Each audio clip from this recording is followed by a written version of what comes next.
Sir, ಈಗ ರಾಜಕೀಯವಾಗಿ ಟೀಕೆ ಟಿಪ್ಪಣಿ ಅದೆಲ್ಲ ಓಕೆ.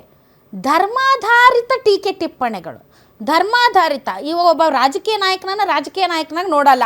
ಈತ BJPನೋ, ಈತ ಕಾಂಗ್ರೆಸ್ಸೋ, ಈತ JDSೋ ನೋಡಲ್ಲ.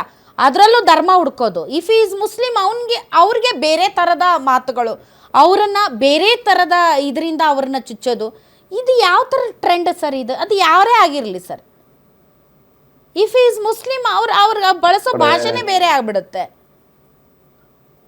ಇವರು ಸ್ವಘೋಷಿತ ಸೆಕ್ಯುಲರ್ ಪಾರ್ಟಿಗಳು ಬಿಜೆಪಿಯನ್ನ ಕೋಮುವಾದ ಅಂತ ಕರೀತಾರೆ, ಕೋಮುವಾದಿ ಪಕ್ಷ ಅಂತ ಕರೀತಾರೆ.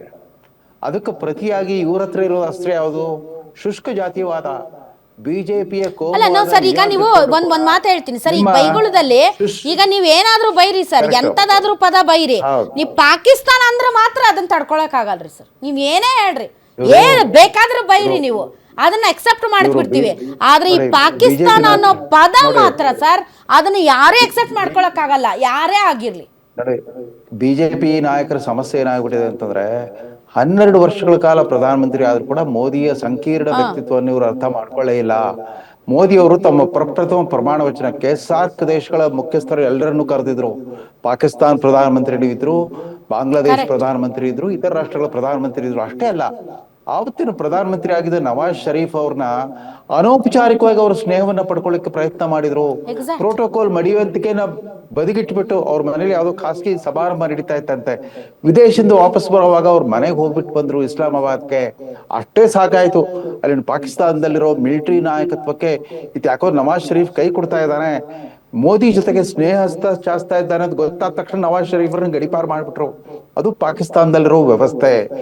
ಅದಷ್ಟೇ ಅಲ್ಲ, ಇವರು 2019ರಲ್ಲಿ ದೊಡ್ಡ ಬಹುಮತ ಸಿಕ್ತು ಮೋದಿ ಅವರಿಗೆ, 303 ಸೀಟ್ ಬಿಜೆಪಿಗೆ, 356 ಸೀಟು NDAಗೆ. ಅವಾಗ ಅವರು ಸೆಂಟ್ರಲ್ ಹಾಲ್ ನಲ್ಲಿ ಸಂಸದೀಯ ಪಕ್ಷದ ಸದಸ್ಯರ ಉದ್ದೇಶಿಸಿ ಮಾತಾಡುವಾಗ ಒಂದು ಮಾತು ಹೇಳಿದ್ರು, ನಮ್ಮ ದೇಶದ ಜನ ಹಿಂದಿನ ಸಾರಿಗಿಂತ ದೊಡ್ಡ ಬಹುಮತ ಕೊಟ್ಟಿದ್ದಾರೆ, ಆದ್ರೆ ಒಂದು ನೋವು ನನ್ನ ಮನಸ್ಸಲ್ಲಿ ಕಾಡ್ತಾ ಇದೆ. ಏನು ಅಂತಂದ್ರೆ, ನಾವು ಮುಸ್ಲಿಂ ಮತದಾರರ ಮನಸ್ಸನ್ನ ಗೆಲ್ಲಿಕ್ಕಾಗ್ಲಿಲ್ಲ. ಅದರಿಂದ ನಾನು ಸಬ್ಕಾ ಸಾಥ್ ಸಬ್ಕಾ ವಿಕಾಸ್ ಘೋಷಣೆಗೆ ಮತ್ತೊಂದು ಸೇರಿಸ್ತೇನೆ, ಸಬ್ಕಾ ವಿಶ್ವಾಸ್ ಅಂತ. ಮುಂದಿನ 5 ವರ್ಷಗಳಲ್ಲಿ ನಾವು ಮುಸ್ಲಿಂ ಮತದಾರರ ಮನಸ್ಸು ಗೆಲ್ಬೇಕು ಅಂತ ಹೇಳಿದ್ರು. ಅದನ್ನ ಯಾರು ಇವರು ಕಿವಿಗೆ ಹಾಕೊಳ್ಳಿಲ್ಲ. ಅವ್ರಿಗೆ ಅದು ಪಥ್ಯ ಅಂತ ಅನಿಸ್ಲೇ ಇಲ್ಲ ಅಂತ ಕಾಣುತ್ತೆ. ಅಷ್ಟೇ ಅಲ್ಲ, 2022ರಲ್ಲಿ ಹೈದರಾಬಾದ್ ನಲ್ಲಿ ರಾಷ್ಟ್ರೀಯ ಕಾರ್ಯಕಾರಿಣಿ ನಡೀತು. ಅಲ್ಲಿ ಹೇಳಿದ್ರು ನೋಡಿ, ಭಾರತೀಯ ಮುಸಲ್ಮಾನರ ಪೈಕಿ 85% ಜನ ಪಸ್ಮಂದ ಮುಸ್ಲಿಮರು, ಅಂದ್ರೆ ಹಿಂದುಳಿದ ವರ್ಗದವರು ಮತ್ತು ದಲಿತ ಕನ್ವರ್ಟ್ಸ್, ಅವ್ರನ್ನ ಬಿಟ್ಟು ನಾವು ಬಲಿಷ್ಠ ಭಾರತ ಕಟ್ಲಿಕ್ಕಾಗಲ್ಲ. ದಯಮಾಡಿ ಅವ್ರ ಜೊತೆಗೆ ಸ್ನೇಹ ಯಾತ್ರೆಯನ್ನ ಮಾಡಿ, ಅವರ ಸ್ಥಿತಿಗತಿಗಳನ್ನ ಅಧ್ಯಯನ ಮಾಡಿ, ಅವರಿರೋ ಆ ಕೆಟ್ಟ ಸ್ಥಿತಿ ಏನಿದೆ, ಮನುಷ್ಯ ನಾಗರಿಕ ಜಗತ್ತಿನಿಂದ ದೂರವಾಗಿರುವಂತ ಸ್ಥಿತಿಯಲ್ಲಿ ಅವ್ರು ಬದುಕ್ತಾ ಇದ್ದಾರೆ, ಅಲ್ಲಿ ಏನಾದ್ರು ಅವ್ರನ್ನ ಅರ್ಥ ಮಾಡ್ಕೊಡ್ರಿ ಅಂತ ಹೇಳಿದ್ರೆ ಅದನ್ನು ಯಾರು ಕಿವಿಗೆ ಹಾಕೊಳ್ಳಿಲ್ಲ. ಇದು ಮೋದಿ ಮತ್ತು ಅವರ ಬೆಂಬಲಿಗರ ನಡುವಿನ ಈ ತಾತ್ವಿಕ ಸಂಘರ್ಷ ನಿರಂತರವಾಗಿ ನಡೀತಾನೆ ಇದೆ. ನಿಮ್ ಮಗು ಅಳ್ತಿದ್ಯಾ? ಹಾಗಾದ್ರೆ ನಿಮ್ ಮಗುವಿಗೆ ಜೀನಿ ಸರಿ ಇಟ್ಕೊಡಿ. ಯಾಕಂದ್ರೆ ಜೀನಿ ಸರಿ ಇಟ್ಟು ನಿಮ್ಮ ಮಗುವಿಗೆ 100% ಸರಿಯಾದ ಆಹಾರ. ನಿಮ್ಮ ಮಗು ನೆಮ್ಮದಿಯಾಗಿ ನಿದ್ದೆ ಮಾಡಬೇಕಾ, ದಷ್ಟಪುಷ್ಟವಾಗಿ ಬೆಳಿಬೇಕಾ? ಹಾಗಾದ್ರೆ ಜೀನಿ ಸರಿ ಇಟ್ಟು ಕೊಡಿ. ಎಲ್ಲಾ ಮೆಡಿಕಲ್ ಶಾಪ್ಗಳು, ದಿನಸಿ ಅಂಗಡಿಗಳು, ಸೂಪರ್ ಮಾರ್ಕೆಟ್ಗಳಲ್ಲಿ ಲಭ್ಯ. ಹೀಗಾಗ್ಬಿಟ್ಟು ಕರ್ನಾಟಕ ಮೋದಿ ಏನೇ ಕಾರ್ಯಕ್ರಮ ತರಲಿ ಅವ್ರು ಯಾರು ಕಿವಿಗೆ ಹಾಕೊಳ್ಳಲ್ಲ. ನೀವು ಹೇಳ್ಬಿಡಿ, ಅವರು ಇವನ್ ಪ್ರಾಣ ಪ್ರತಿಷ್ಠಾಪನೆ ಮಾಡಿದ ದಿವಸ ಕೂಡ ಅವ್ರು ಹಿಂದೂ ಮುಸ್ಲಿಂ ಭಾವನೆಯನ್ನ ತರಲೇ ಇಲ್ಲ. ಮೋದಿ ಅವರು ಬಾಯಲ್ಲಿ ಇಷ್ಟು ಭಾಷಣ ನೀವು ಕೇಳಿಸ್ಕೊಂಡಿದ್ದೀರಿ, ಒಬ್ಬ ಆಂಕರ್ ಆಗ್ಬಿಟ್ಟು, ಚೀಫ್ ಆಂಕರ್ ಆಗ್ಬಿಟ್ಟು ಅಪ್ಪಿತಪ್ಪಿಲು ಅವ್ರ ಬಾಯಲ್ಲಿ ಹಿಂದುತ್ವ ಅನ್ನೋ ಶಬ್ದ ಬಂದಿಲ್ಲ. ಮೋದಿ ಯಾವುದೇ ಭಾಷಣವನ್ನು ನೋಡಿ, ಮೊನ್ನೆ ನಾಗ್ಪುರದಲ್ಲಿ RSS ಶತಮಾನೋತ್ಸವಕ್ಕೆ ಹೋಗಿದ್ರು, ಆಗ್ಲೂ ಕೂಡ ಹಿಂದುತ್ವ ಅನ್ನೋ ಶಬ್ದ ಬರಲಿಲ್ಲ. ನಾನು ಅಲ್ಲಿಂದ RSS ನಾನು ಕಲ್ತಿದ್ದೇನು ಅಂತಂದ್ರೆ, ಸೇವಾ ಹಿ ಸಾಧನ ಹೈ ಅನ್ನೋದು, ಸೇವೆಯೇ ಸಾಧನೆ ಅನ್ನೋ ಪಾಠ ಕಲ್ತಿದ್ದೇನೆ ಅಂತ ಹೇಳಿದ್ರೆ ಹೊರತು ಹಿಂದುತ್ವ ಅಂತ ಹೇಳಲಿಲ್ಲ. ಅಪ್ಪಿತಪ್ಪಿನ ಅವ್ರ ಬಾಯಲ್ಲಿ ಜೈ ಶ್ರೀರಾಮನ ಘೋಷಣೆ ಬರಲ್ಲ, ಸಿಯಾವರ ರಾಮಚಂದ್ರ ಕಿ ಜೈ ಅಂತಾರೆ. ಯಾವತ್ತು ಕೂಡ ಸೀತಾಪತಿ ರಾಮಚಂದ್ರನಿಗೆ ಜಯವಾಗ್ಲಿ ಅಂತಾರೆ ಹೊರತು ಜೈ ಶ್ರೀರಾಮ್ ಅನ್ನೋ ಒಂದು ಉಗ್ರವಾದ ಅವ್ರ ಮಾತಲ್ಲಿ ಬರದೇ ಇಲ್ಲ. ಇದು ಮೋದಿ ಮತ್ತು ಅವರ ಪರಿವಾರದ ನಡುವಿನ ಈ ತಾತ್ವಿಕ ಸಂಘರ್ಷ ಏನಿದೆ, ಇದು ಎಲ್ಲಿವರೆಗೂ ಬಗೆಹರಿದಿಲ್ವೋ ಇದು ಹಿಂಗೆ ಮುಂದುವರಿಯುತ್ತೆ. ಕರ್ನಾಟಕದ ಬಿಜೆಪಿ ಮೋದಿನ ಬಳಸ್ಕೊಳ್ಳೋದು ಯಾತಕ್ಕೆ? ರೋಡ್ ಶೋಗೆ. ಮೋದಿ ಅಂದ್ರೆ ರೋಡ್ ಶೋ ಮಾಡ್ಬೇಕು, ರ್ಯಾಲಿ ಮಾಡ್ಬೇಕು, ಇವ್ರನ್ನ ಗೆಲ್ಲಿಸ್ಕೊಡ್ಬೇಕು, ಮತ್ತೆ ಇವ್ರು ಅದೇ ಹಳೆ ತರದ ಸ್ಟೀರಿಯೋ ಟೈಪ್ ರಾಜಕೀಯವನ್ನು ಮುಂದುವರಿಸ್ಕೊಡ್ಬೇಕು.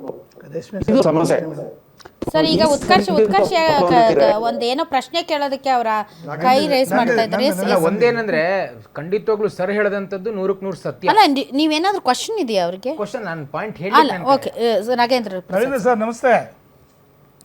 ನಮಸ್ತೆ ಹೇಳಿ. ಸರ್, ತಾವು ಮಾತಾಡ್ತಾ ಇರ್ತಕ್ಕಂಥದ್ದು ಸತ್ಯಕ್ಕೆ ಅತಿ ಹತ್ತಿರವಾದಂಥ ವಿಚಾರ. ಮತ್ತು ತಾವು ನರೇಂದ್ರ ಮೋದಿಯವರ ಭಾವನೆಗಳನ್ನು ಸ್ಪಷ್ಟವಾಗಿ ವ್ಯಕ್ತಪಡಿಸಿದ್ದೀರಾ. ನನ್ನ ಪ್ರಶ್ನೆ ಇರ್ತಕ್ಕಂಥದ್ದು, ಇಷ್ಟೆಲ್ಲ ಅವರ ಭಾವನೆಗಳ ಬಗ್ಗೆ ನಾವು ಸಾಮಾನ್ಯ ಜನರೇ ಅರ್ಥ ಮಾಡ್ಕೊಂಡಿರುವಂಥ ಸಂದರ್ಭದಲ್ಲಿ ಇಂಥ ಮಹಾನ್ ನಾಯಕರುಗಳು ನಾವು ಹುಟ್ಟಕ್ಕಿಂತ ರಾಜಕಾರಣ ಮಾಡ್ಕೊಂಡು ಬರ್ತಿದ್ದಾರೆ, ಇವ್ರುಗಳಿಗೆ ಯಾಕೆ ಅರ್ಥ ಆಗಿಲ್ಲ? ಯಾಕೆ ಈ ರೀತಿ ಪ್ರಚೋದನಕಾರಿ ಭಾಷಣಗಳು ಕೊಟ್ಬಿಟ್ಟು ಸಾರ್ವಜನಿಕರಲ್ಲಿ ತಾರತಮ್ಯವನ್ನು, ದ್ವೇಷವನ್ನು ಹುಟ್ಟಿಸ್ತಕ್ಕಂಥ ಕೆಲಸ ಮಾಡ್ತಾರೆ? ಬಿಜೆಪಿ ಅವ್ರು ಕೇಳ್ತಿದ್ದೀರಾ? ಎಲ್ಲರಿಗೂ ರವೀಂದ್ರ ರೇಷ್ಮೆ ಸರ್, ರವೀಂದ್ರ ರೇಷ್ಮೆ ಸರ್ ಹೇಳ್ತಾ ಇರುವಂತ ಪಾಯಿಂಟ್ ಏನಂದ್ರೆ, ರವೀಂದ್ರ ರೇಷ್ಮೆ ಸರ್ ಅವ್ರು ಏನ್ ಹೇಳ್ತಾ ಇದ್ದಾರೆ ಅಂತಂದ್ರೆ, ಸಬ್ಕಾ ಸಾಥ್ ಸಬ್ಕಾ ವಿಕಾಸ್ ಸಬ್ಕಾ ವಿಶ್ವಾಸ್ ಅಂತ ಎಲ್ಲರನ್ನೂ ಒಳಗೊಂಡಂತಹ ಒಂದು ಒಂದು ಒಂದು ಭಾರತದ ಕಲ್ಪನೆಯಲ್ಲಿ ನರೇಂದ್ರ ಮೋದಿ ಅವರಿದ್ದಾರೆ. ಆದ್ರೆ ರಾಜ್ಯ ಬಿಜೆಪಿ ಅವರು ಇನ್ನೂ ಕಾಂಗ್ರೆಸ್ ನಾಯಕರು ದೇಶದ್ರೋಹಿ.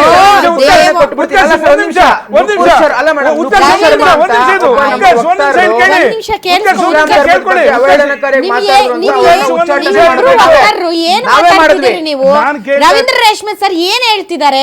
ಅವ್ರು ಹೇಳ್ತಿರೋದು ನರೇಂದ್ರ ಮೋದಿ ಅವರ ಈ ವಿಕಸಿತ ಭಾರತದಲ್ಲಿ ಮುಸಲ್ಮಾನರನ್ನ ಒಳಗೊಂಡಂತೆ ನಾವು ಹೋಗ್ಬೇಕು ಅಂತ ಅವ್ರು ಹೇಳ್ತಾ ಇದ್ರೆ, ರಾಜ್ಯ ಬಿಜೆಪಿ ನಾಯಕರು ಈಗಲೂ ಕೂಡ ಮುಸಲ್ಮಾನರನ್ನ ಕೇಂದ್ರೀಕರಿಸಿ ಮಾತುಗಳನ್ನ ಆಡ್ತಾ ಪ್ರಧಾನಿ ಮೋದಿ ಅವರ ಆಶಯಗಳನ್ನ ಬಲಿ ಕೊಡ್ತಾ ಇದ್ದಾರೆ ಅಂತ ಅವ್ರು ಹೇಳ್ತಾ ಇರೋದು.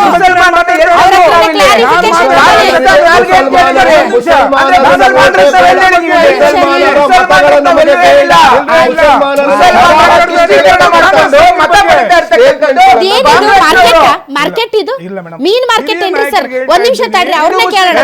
ಇದೇನ್ ಮೀನ್ ಮಾರ್ಕೆಟ್ ಅಲ್ಲ, ಗಣ ಗಣ ಗಣ ಅನ್ನಕ್ಕೆ